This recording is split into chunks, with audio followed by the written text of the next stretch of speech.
नमस्कार,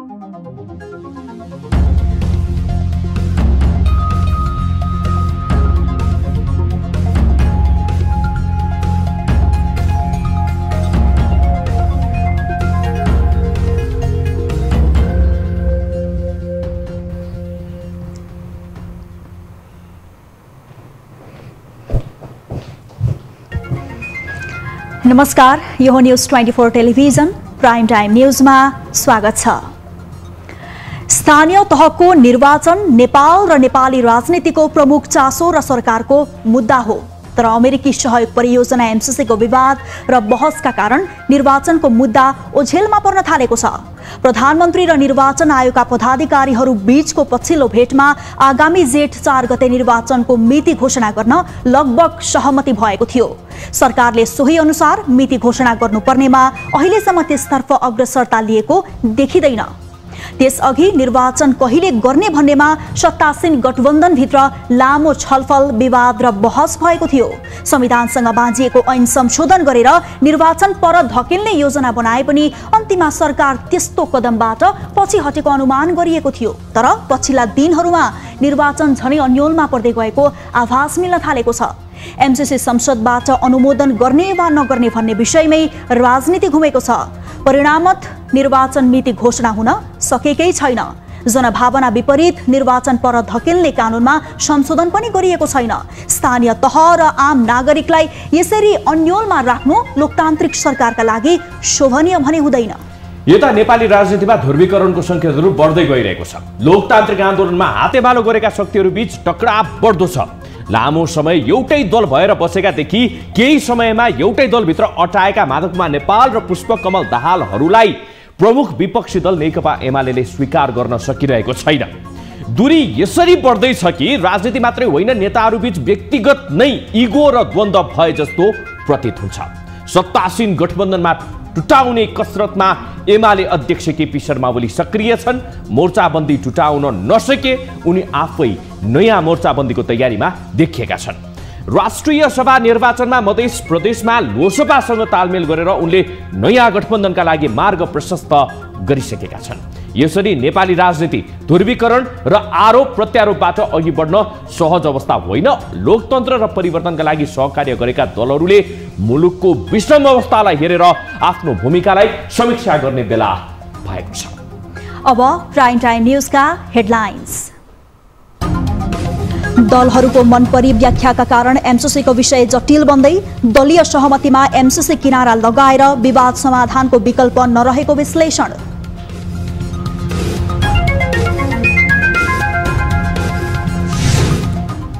स्थानीय निर्वाचनमा दलहरूको समीकरण बारे चौतर्फी चासो। गठबन्धन बनाउने कि एक्लै चुनाव लड्ने विषयमा कांग्रेस र एमाले अन्य दल भने सहकार्यको पक्षमा। नेकपा एमाले चाहिँ कोहीसँग गठबन्धन गर्दैन, एमाले एक्लै चुनाव लड्छ। राष्ट्र बैंकद्वारा क्रिप्टो करेन्सी लगायत गैर कानूनी डिजिटल कारोबारको नियन्त्रणको प्रयास। 7 लाख रुपैयाँ भन्दा बढीमा नगद कारोबारको विवरणमा अनुसन्धान सुरु।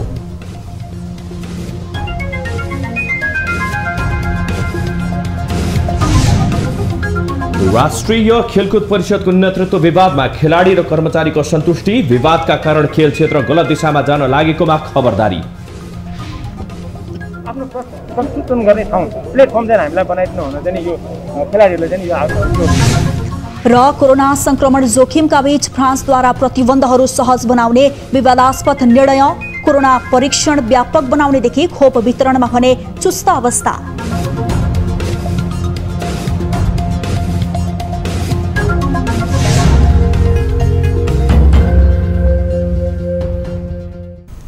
हामी निरन्तर न्यूजमा छौं। अमेरिकी सहयोग परियोजना मिलेनियम च्यालेन्जको अर्परेसन एमसीसीलाई लिएर पछिल्लो समय विवाद चर्किरहेको छ।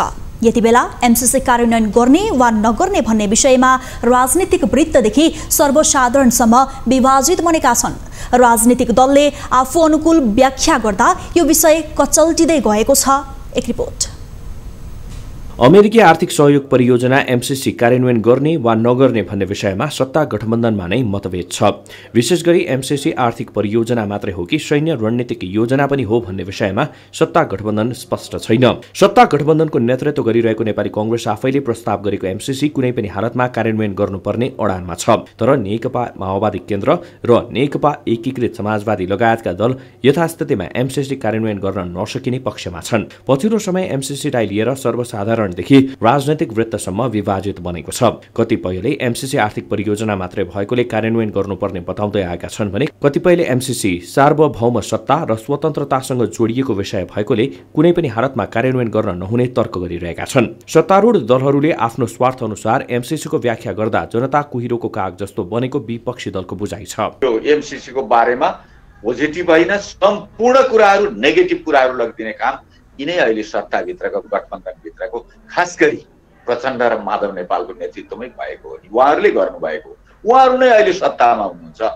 त्यसकारण पहिला विवाद पनि जनताको बीचमा लिएर गएको, भ्रम छर्ने काम, विवादित बनाउने काम, जनताको बीचमा एमसीसीको अपव्याख्या गरिदिने काम, यो सबै कुराहरू त पहिला पनि उहाँहरूले गर्नुभएको हो। यता माओवादी र एकीकृत समाजवादी भने एमसीसीको विरोधमा प्रष्ट रूपमा उभिएको छ। राष्ट्रियतासँग जोडिएको भन्दै यी दल संशोधन बिना एमसीसी कार्यान्वयन गर्न नहुनेमा एकमत देखिएका छन्। एमसीसी जस्ताको तस्तै कार्यान्वयन गर्न नहुने दबाव आएकोले संशोधन गर्न नसके यसलाई खारेज गर्नुपर्नेमा उनीहरूको जोड छ। अब यो पास नगरे पनि हुने हो, तर पनि यो किन पास गर्न खोजिरहेछ त्यो कुरा एक खालको शङ्काको दृष्टिकोणले हामीले हेर्नुपर्छ। त्यसैले यसको भविष्य अब जनताले मन नपराएपछि भविष्य त अन्धकार हुने नै भयो। एउटा राजनीतिक दल अथवा दोस्रो राजनीतिक दलले मन पराएर मात्रै त भयो त। त्यसैले यसको एकदम स्योर एन्ड सर्टेन यसको फ्युचर छैन। यो पास नै हुनसक्छ अथवा ब्याक पनि हुनसक्छ। कांग्रेसको नेतृत्वमा सरकार बनेसँगै एमसीसीको विषय पेचिलो बन्दै गएको छ। तर यो विषयमा सतही टिप्पणी गर्ने प्रवृत्तिका कारण यो विषय आवश्यक भन्दा बढी गिज्वलिएको छ। तर यो अवस्था पक्कै पनि मुलुकको हितमा छैन। एमसीसीलाई पारित वा खारेज जे गर्ने भए पनि दलहरूबीच घनीभूत छलफल गरी राष्ट्रिय सहमति जुट्न सके यो विषय टुङ्गिन सहज हुने थियो। अन्यथा अन्तर्राष्ट्रिय स्तरमा नेपालको छवि धुमिल बन्दै जाने र भविष्यमा अन्तर्राष्ट्रिय सहयोगमा यसको असर पर्न सक्ने जोखिम बढी छ। न्यूज 24 टेलिभिजनका लागि क्यामेरामा गोपाल पङ्गिनीका साथमा टिभी जर्नलिस्ट सरोज बस्यालको रिपोर्ट। प्रमुख प्रतिपक्षी दल नेकपा एमालेका सचिव टोपबहादुर राई माझीले नेपाली कांग्रेसले सभामुख अग्निप्रसाद सापकोटामाथि महाअभियोगको प्रस्ताव ल्याए आफूहरूले साथ दिने बताएका छन्। यद्यपि आफूहरूले नै अग्रसर भएर सभामुखमाथि महाअभियोग लगाउने बारे भने नसोचेको उनको भनाइ छ। राय माझीले आगामी निर्वाचनमा आफ्नो पार्टीले कसैसँग पनि गठबन्धन नगर्ने स्पष्ट पारे। उनले एमालेलाई चुनावमा गठबन्धन वा महागठबन्धन जरुरी नरहेको र केन्द्रदेखि स्थानीय तहसम्म बहुमत ल्याउने ठोकुवा गरे। त्यस्तै उनले अमेरिकी सहयोग सम्झौता एमसीसीको सवालमा पार्टीले अहिले नै आधिकारिक धारणा नबनाएको स्पष्ट पारे। जनप्रतिनिधिले प्रधानमन्त्री चुन्यो, सरकार बनाउने हो, त्यो गलत भयो भन्ने कुरा हाम्रो असहमति छ र पनि प्रधानमन्त्री उहाँले भइसक्नुभयो। भइसकेपछि उहाँले देशको यदि कार्यकारी प्रमुख हो भने उहाँले के छ भने यो एजेन्डा पेश गर्नुपर्छ, संसदमा ल्याउनुपर्छ भन्दा सभामुखले नमान्ने कुरा हुन्छ। उनले आफूहरूले 5 दलीय गठबन्धन तोड्न नखोजेको पनि स्पष्ट पारे। निर्वाचन आयोगले जेठ 5 मा स्थानीय तहको निर्वाचन गर्न सरकार समक्ष प्रस्ताव गरे पनि दलहरूबीच चुनावी समीकरणबारे बहस सुरु भएको छ। सत्ता गठबन्धनभित्र चुनावी गठबन्धन गर्ने कि नगर्ने भन्ने दुई धार देखिएको छ भने प्रमुख प्रतिपक्षी दल नेकपा एमाले भने दलीय समीकरणको विषयलाई प्राथमिकता दिइरहेको छ। विकसित राजनीतिक घटनाक्रमका बीच नजिकै गरेको चुनावमा दलहरूको कस्तो समीकरण बन्न सक्छ भन्ने विषयमा चौतर्फी चासो बढिरहेको छ। एक रिपोर्ट। स्थानीय निर्वाचनको अन्यल चिरिएसँगै यति बेला चुनावको विषय दलहरूको प्राथमिकतामा परेको छ। निर्वाचनको मिति घोषणा नभए पनि दलहरू एक्लै चुनावमा उत्रिन्छन् कि गठबन्धन बनाएर मैदानमा आउँछन् भन्ने विषय अस्पष्ट छ। यति बेला प्रधानमन्त्री देउवामाथि निर्वाचनलाई लिएर चर्को दबाव छ। गठबन्धनमा सामेल अन्य दलले आगामी निर्वाचनसम्म गठबन्धन कायम राख्ने कसरत गरेको र अर्कातिर कांग्रेसभित्र गठबन्धन तोड्ने मागले उनी दबावमा परेका हुन्। चर्को दबावका बावजुद प्रधानमन्त्री देउवा व्यक्तिगत रूपमा गठबन्धन तोड्ने पक्षमा छैनन्। गठबन्धनको आयुबारे अनेक टिप्पणी भइरहँदा कांग्रेस भने गठबन्धनको विषयमा अनिर्णित देखिएको छ। जहाँसम्म लाग्छ यो गठबन्धन विशिष्ट परिस्थितिमा बनेको गठबन्धन हो। संविधान जोगाउन र प्रतिगमनतिर उन्मुख भएका राष्ट्रपति र प्रधानमन्त्रीलाई सत्ताच्युत गर्नका निम्ति बनेको गठबन्धन हो। त्यसो भएको हुनाले अब अहिले नै यो गठबन्धन बनेर जान्छ भन्ने कुरा छैन। जहाँसम्म लाग्छ पार्टीका कार्यकर्ताहरू कांग्रेस एक्लै चुनाव लड्नुपर्छ भन्ने छ। तर पनि के छ भने गठबन्धनको सम्भावना टोटल पूर्ण रूपमा चाहिँ अस्वीकार गर्न सकिने अवस्था छैन। गठबन्धनको बलमा सरकारमा पुगेको कांग्रेसलाई गठबन्धनसँगको सहकार्यबारे निर्णय गर्न कठिन रहेको छ। पार्टीभित्र गठबन्धन गर्न नहुने आवाज उठ्नु र गठबन्धन भत्किँदा वामपन्थीहरू फेरि जुट्न सक्ने तनाव समेत कांग्रेसलाई छ। यता एकीकृत समाजवादी र माओवादी केन्द्र भने हालको गठबन्धनलाई चुनावी समीकरणमा परिणत गर्नुपर्ने पक्षमा छन्। अब यो 5 दलीय मोर्चा टुट्ने भयो कि क्या हो? अब एमसीसीले भगाउने भयो कि क्या हो? अनावश्यक भ्रम, अनावश्यक आशंका, आपसी अविश्वास पैदा गर्ने, यसलाई भन्छ जाल झेल षड्यन्त्र।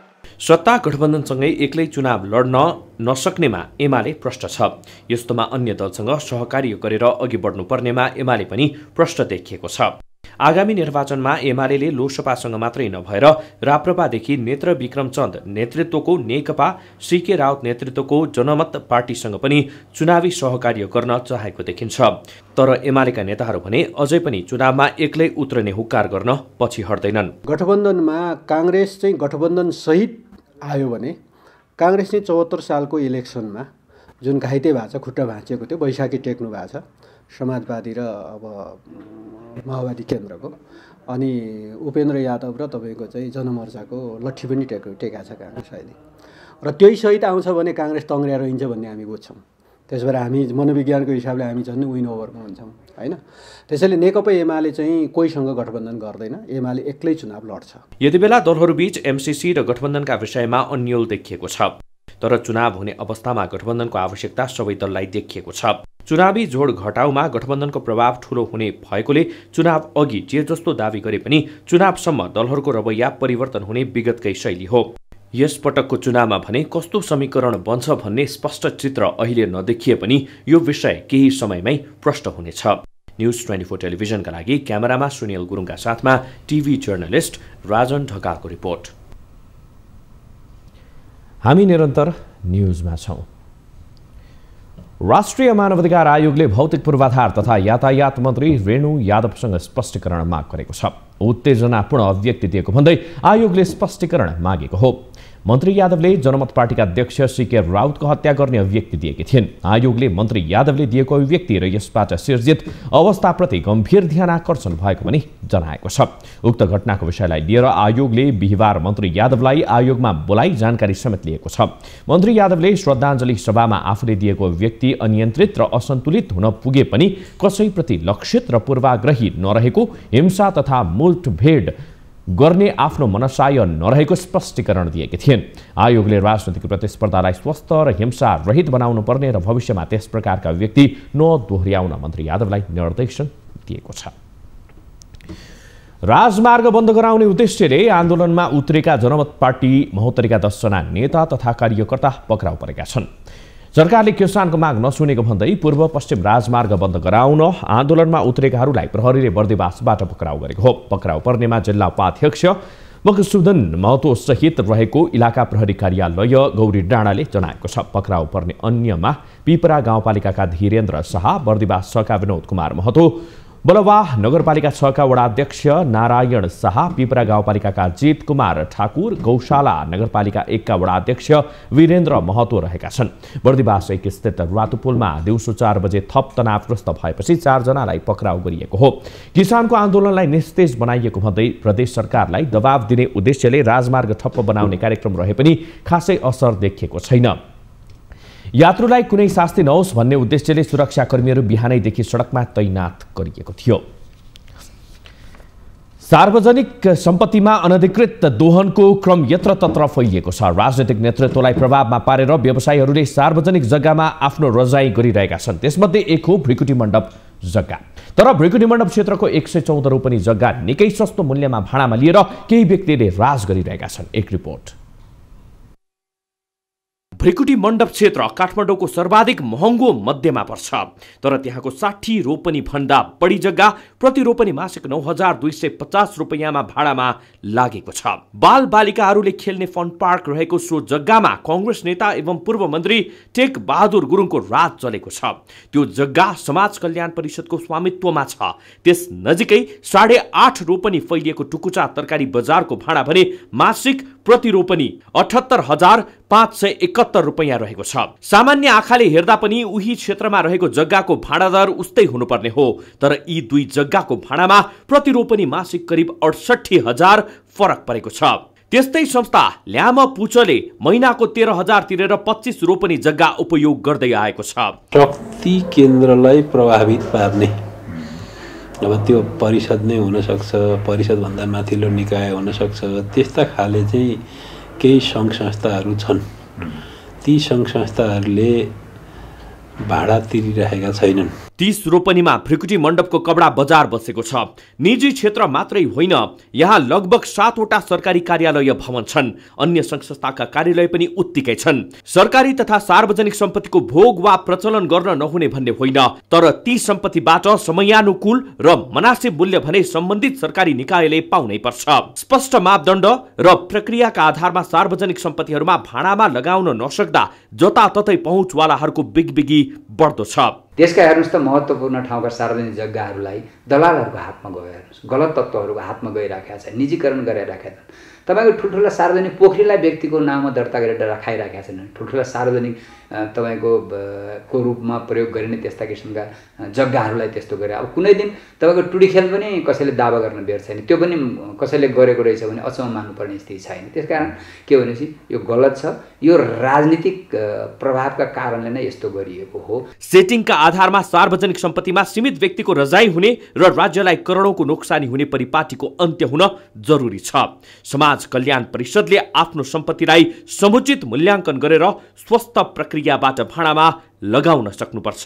सत्ता र शक्तिको आडमा यसरी निश्चित व्यक्तिले सार्वजनिक सम्पत्ति दोहन गरिरहँदा राज्यको आफ्नो आम्दानी मात्र गुमेको छैन कि कानुनी राज्यको व्यवस्थापन कस्तो रहेछ भनेर समेत छर्लङ्ग भएको छ। न्युज 24 टेलिभिजनका लागि क्यामेरामा सुनिल गुरुङका साथ टिभी जर्नलिस्ट समीर जोशी, काठमाडौँ।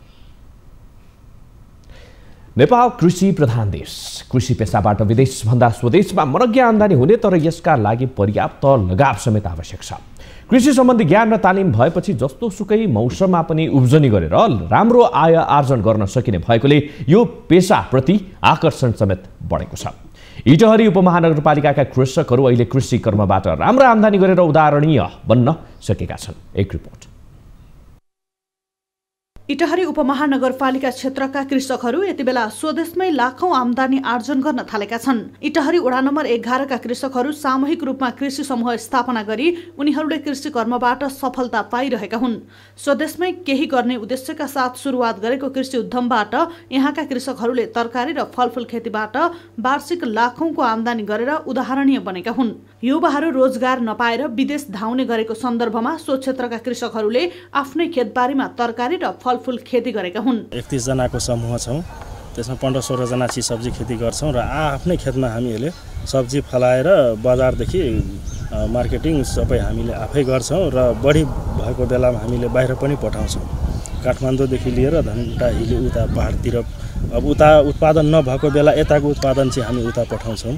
यहाँका कृषकहरूले उत्पादन गरेको अर्गानिक तरकारी प्रत्येक दिन प्रदेश 1 मा मात्र नभएर काठमाडौँका बजारसम्म पुग्ने गरेको छ। आधुनिक तवरबाट तरकारी तथा फलफूल खेती गर्न थालेपछि 11 नम्बर वडाका कृषकहरू आफ्नो घर खर्चदेखि छोराछोरीको पढाइ अनि रहेको आम्दानी बचत गर्ने सम्मको अवस्थामा पुगेका छन्। विज्ञसँगको सल्लाह सुझावबाट मौसमी तथा बेमौसमी तरकारी खेती गरेर 12 महिना तरकारी उत्पादन गरेर बिक्री गर्दै आएका उनीहरूले तरकारी खेतीबाटै कमाएको पैसा ऋण समेत दिन सक्ने भएका छन्। स्कुलमा तिर्छु अनि सबैको बिमा एकचोटि भएको छ माघ पुसमा, सबैको बिमामा 35 हजारको जम्मा गरे अनि अब घरको जुन चिज चाहिने चिज त पनि लिनु पर्यो नि त, त्यो लिएर पनि हामीहरूको छ। कृषकहरूलाई उद्यमशील बनाउनका लागि इटहरी उपमहानगरपालिकाले निःशुल्क मल बिउ, व्यावसायिक तालिमदेखि आवश्यक साधन स्रोत वितरण समेत उपलब्ध गराउँदै आएको छ। यसले गर्दा कृषकहरूलाई आत्मनिर्भरता र व्यवसाय बनाउन उपमहानगरको योजना सफल बन्दै गएको छ। विशेष गरेर किसानहरूलाई अब व्यावसायिक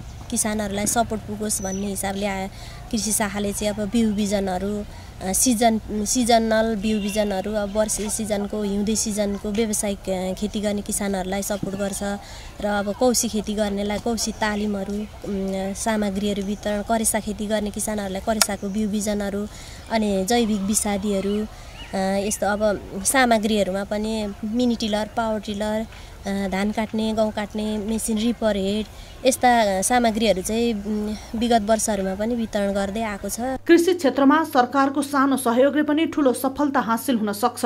सोही कारण सरकारले कृषि क्षेत्रमै आत्मनिर्भर हुने गरी अझ सशक्त कार्यक्रमहरू ल्याउन सके कृषि क्षेत्रले समग्र अर्थतन्त्र नै सबल हुन सक्छ। तसर्थ कृषिलाई अझ जोड दिँदै आधुनिक कृषि प्रणालीका उपाय तथा सहयोग अन्य क्षेत्रमा समेत विस्तार गर्न आवश्यक देखिन्छ। न्यूज 24 टेलिभिजनका लागि सुनसरीबाट टिभी जर्नलिस्ट मनोज भुजेलको रिपोर्ट। न्यूज रोजे बाँकी छन्। अब पालो लाइफ बोय हात धुने ब्रेकको।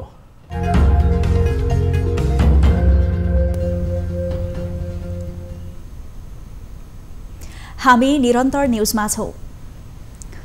बागलुङको काठेखोला गाउँपालिकामा स्थानीयको पहलमा 1.5 किलोमिटर पदमार्ग निर्माण भएको छ। पालिकाको दोबिल्लादेखि भीमसेन क्याम्पससम्म पदमार्ग निर्माण गरिएको हो। स्थानीयहरूले 32 लाख भन्दा बढी चन्दा सङ्कलन गरी पदमार्गसँगै प्रतीक्षालय, चौतारी र पोखरी समेत निर्माण गरेका छन्। सोसँगै सो क्षेत्रका स्थानीयलाई सहज हुने भएको छ। एक रिपोर्ट। बागलुङको काठेखोला गाउँपालिका 6 दोबिल्लामा स्थानीयले चन्दा सङ्कलन गरेर 1500 मिटर पदमार्ग निर्माण गरेका छन्। पदमार्गसँगै दायाँ बायाँ चौतारी तथा पोखरी निर्माण गरिएको छ भने 151 बरपिपल समीका बिरुवा रोपिएको छ। स्थानीयहरूकै सक्रियतामा 32,54,000 रकम सङ्कलन गरी 700 खुड्किलाको पदमार्ग निर्माण गरिएको हो। यसमा 757वटा सिँढी छन् र यसमा एउटा चाहिँ मैले नागको यतापट्टि मन्दिर पनि बनाएको छु, नागहरू भएर राखेर नाग पुज्ने पनि बनाएको छु। पर म यहाँ आएदेखि त्यहाँ नाग पुज्थेँ र यो चौतारी पोखरी र यो बोर्ड बिछेर रोप्दाखेरि लगभग 32 लाख कति भने बाबु 52,000 रुपियाँ खर्च भएको छ। भौगोलिक रूपमा पहाडी क्षेत्र रहेको त्यस क्षेत्रमा व्यवस्थित पदमार्ग नहुँदा स्थानीयहरू जोखिम मोलेर आवत जावत गर्नुपर्ने बाध्यता थियो। तर पदमार्ग निर्माण भएसँगै सहज भएको छ। स्थानीयकै सक्रियतामा पदमार्ग बन्नु उदाहरणीय कार्य भएको स्थानीय अगुवा बताउँछन्। यहाँ वरिपरि जङ्गल छ, यहाँ वनको समूह छ होला, बेला बखतमा यहाँ घाँस दाउरा काट्ने, घरमा लैजाने, समूहले वितरण गर्ने त्यो व्यवस्था होला। तिनीहरूलाई एउटा सुविधा यो पैदल मार्ग पदमार्गले गर्दा अत्यन्त सहज रूपमा बनेको छ। बाटो यहाँले हेरिसक्नुभयो। गाउँ गाउँमै मोटर बाटो पुगे पैदल मार्गबाट यात्रा गर्नुपर्ने बाध्यताको अन्त्य भएको छ। विकासको लागि सरकारको मुख मात्र ताक्नुभन्दा स्थानीयले आफ्नै पहलमा आवश्यक सडक बनाउन सकिने उदाहरण समेत बनेको छ। तर यसरी सडक बनाउँदा सरकारी मापदण्डबारे भने पर्याप्त ख्याल गर्न आवश्यक छ। न्यूज 24 टेलिभिजनका लागि बागलुङबाट टिभी जर्नलिस्ट रामप्रसाद घिमिरेको रिपोर्ट। झापाको मेचीनगर 6 स्थित काँकरभिटाको जुत्ता उद्योग एसएस फुटवेयर्समा लागेको आगो 5 घण्टापछि नियन्त्रणमा आएको छ। बुधबार बिहान 11:30 बजेदेखि लागेको आगो 5 घण्टाको प्रयासपछि नियन्त्रणमा आएको हो। मेचीनगर 6 का श्याम पिन्टुको जुत्ता उद्योगमा विद्युत सर्ट भई लागेको आगो कठिन प्रयासपछि नियन्त्रणमा आएको हो। उद्योगभित्र रहेको जुत्ता बनाउने कच्चा पदार्थ, रेडिमेड जुत्ता, केमिकल लगायतका सामान पूर्ण रूपमा नष्ट भएको प्रहरीले जनाएको छ। भवनको चारैतिरको भाग अधिकांश जलेको छ भने 8.5 करोडको क्षति भएको प्रारम्भिक अनुमान गरिएको छ। भारतबाट आएका 2 दमकल सहित झापा र मोरङबाट आएका दर्जन भन्दा बढी दमकल आगो निभाएर फर्किएको छ। आगो नियन्त्रणमा नेपाल प्रहरी, सशस्त्र प्रहरी, नेपाली सेना र स्थानीय खटिएका हुन्।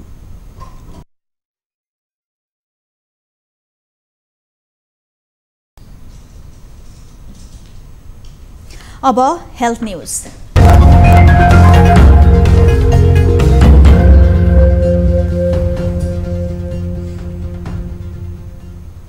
नेपालमा थप 3175 जनामा कोरोना संक्रमण पुष्टि भएको छ। देशभर गरिएको 10,026 PCR परीक्षणका क्रममा 2,742 र 2,579 एन्टिजेन परीक्षणका क्रममा 433 जनामा कोरोना संक्रमण पुष्टि भएको स्वास्थ्य मन्त्रालयले जनाएको छ। त्यस्तै कोरोनाका कारण थप 14 जनाको मृत्यु भएको छ। हालसम्म नेपालमा कोरोनाका कारण 11,778 जनाको मृत्यु भएको छ। त्यस्तै थप 8,723 संक्रमित निको हुँदा हालसम्म नेपालमा 8,87,443 जना निको भएका छन्। हाल नेपालमा 63,296 सक्रिय संक्रमित आइसोलेसन र 138 जना क्वारेन्टिनमा रहेको मन्त्रालयले जनाएको छ। नेपालमा 18 वर्षभन्दा माथिका 70% नागरिकले कोभिड-19 विरुद्धको पुनः खोप लगाएका छन्। स्वास्थ्य तथा जनसङ्ख्या मन्त्रालयले बिहिबार सार्वजनिक गरेको तथ्याङ्क अनुसार लक्षित जनसङ्ख्या अर्थात् 18 वर्षभन्दा माथि उमेर समूहको 70.7% नागरिकले खोपको पूर्ण मात्रा लगाएका छन्। विश्व स्वास्थ्य संगठन WHO नेपालले ट्विटर मार्फत नेपाललाई 70% वैश्विक जनसङ्ख्यालाई पूर्ण खोप लगाउन सफल भएकोमा बधाई समेत दिएको छ। WHO नेपालले यसलाई नेपाल र सहयोगी निकायको ठूलो सफलता समेत भनेको छ। 18 वर्षमाथिका 86.9%ले कम्तीमा एक मात्रा खोप लगाएको मन्त्रालयको तथ्याङ्कमा उल्लेख छ। अब बिजनेस न्यूज।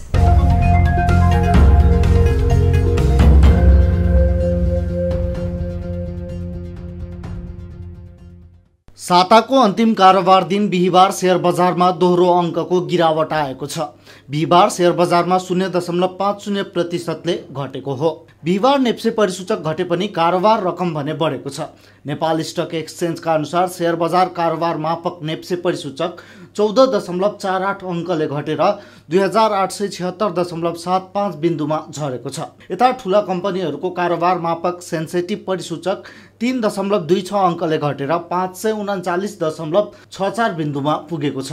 बिहिबार कुल 224 कम्पनीको 1,57,80,713 किता शेयर खरिद बिक्री हुँदा 8,61,21,74,162 रुपैयाँको कारोबार भएको छ।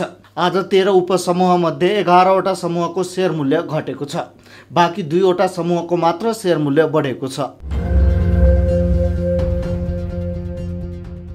नेपाल राष्ट्र बैंकले बैंकहरूसँग 7 लाख रुपैयाँ वा सोभन्दा बढीको नगद कारोबार भएको विवरण माग गरेको छ। राष्ट्र बैंकको बैंक सुपरिवेक्षण विभागले सबै बैंकहरूलाई पत्रचार गर्दै 7 लाख रुपैयाँ वा सोभन्दा माथिको कारोबारको विवरण उपलब्ध गराउन निर्देशन दिएको हो। सुपरिवेक्षण विभाग अन्तर्गतको सम्पत्ति शुद्धिकरण अनुगमन इकाइले सम्पत्ति शुद्धिकरण तथा आतंकवादी क्रियाकलापमा वित्तीय लगानीको निवारणको बारेमा स्थलगत निरीक्षण गर्ने गरेको छ। सो इकाइले अनुसन्धान गर्नका लागि भन्दै यस्तो विवरण उपलब्ध गराउन 27 वटा वाणिज्य बैंकलाई राष्ट्रिय बैंकले निर्देशन दिएको छ।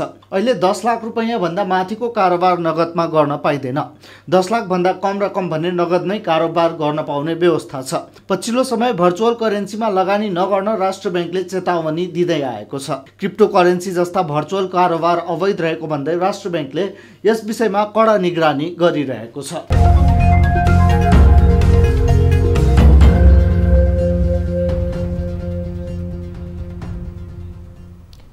हामी निरन्तर न्युजमा छौं। अब स्पोर्ट्स न्युज।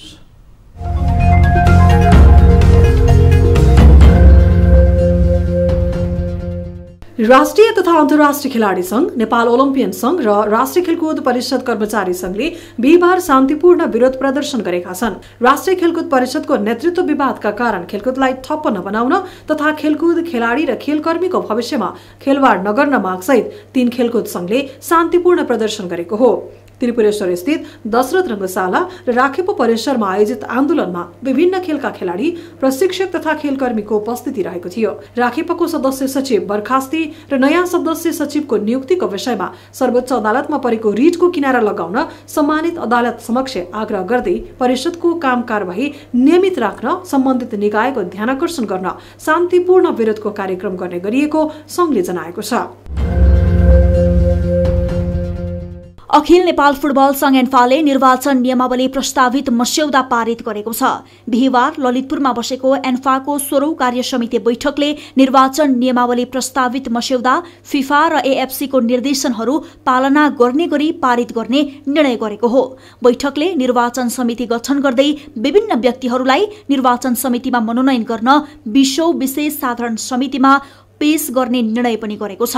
निर्वाचन समितिको संयोजकत्वमा अधिवक्ता राम दवाडी रहेका छन्। यसैगरी सहसंयोजकमा अधिवक्ता रामचन्द्र गौतम र सदस्यमा दामोदर भट्टराई रहेका छन्। यसैगरी बैठकले निर्वाचन पुनरावेदन समिति गठन गर्दै संयोजकत्वमा अधिवक्ता विष्णु लुइटेल र सहसंयोजकमा अधिवक्ता सुधा रिजाललाई मनोनयन गर्दै विशेष साधारण समितिमा पेश गर्ने निर्णय गरेको छ।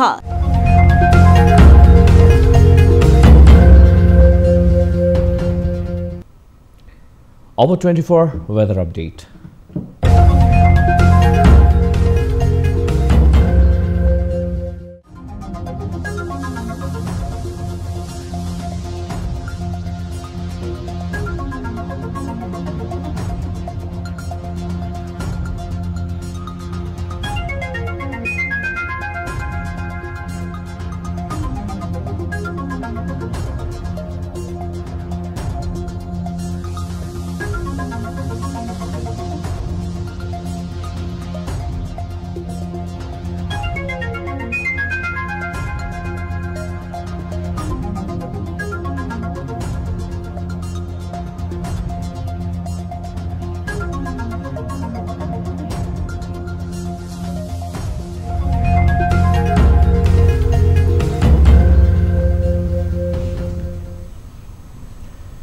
प्राइम टाइम न्यूज सकिनुअघि अहिलेसम्मका हेडलाइन्स पुनः एकपटक।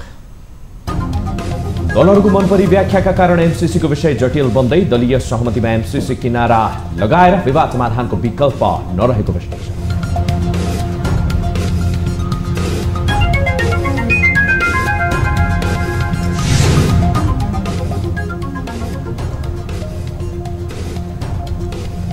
स्थानीय निर्वाचनमा दलहरूको समीकरणबारे चौतर्फी चासो, गठबन्धन बनाउने कि एक्लै चुनाव लड्ने विषयमा कांग्रेस र एमाले अनिर्णित, अन्य दल भने सहकार्यको पक्षमा। एमाले एक्लै चुनाव राष्ट्र बैंकद्वारा क्रिप्टोकरेन्सी लगायत गैरकानूनी डिजिटल कारोबार नियन्त्रणको प्रयास, 7 लाख रुपैयाँ भन्दा बढीका नगद कारोबारको विवरणमा अनुसन्धान सुरु।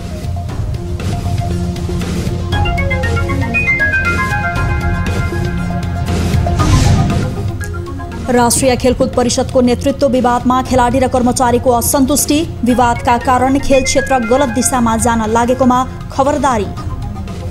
आफ्नो प्रस्तुत गर्ने ठाउँ प्लेटफर्म चाहिँ हामीलाई बनाइदिनु हुन चाहिँ यो खेलाडीहरूले चाहिँ यो र कोरोना संक्रमण जोखिमका बीच फ्रान्सद्वारा प्रतिबन्धहरू सहज बनाउने विवादास्पद निर्णय, कोरोना परीक्षण व्यापक बनाउनेदेखि खोप वितरणमा भने चुस्त व्यवस्था।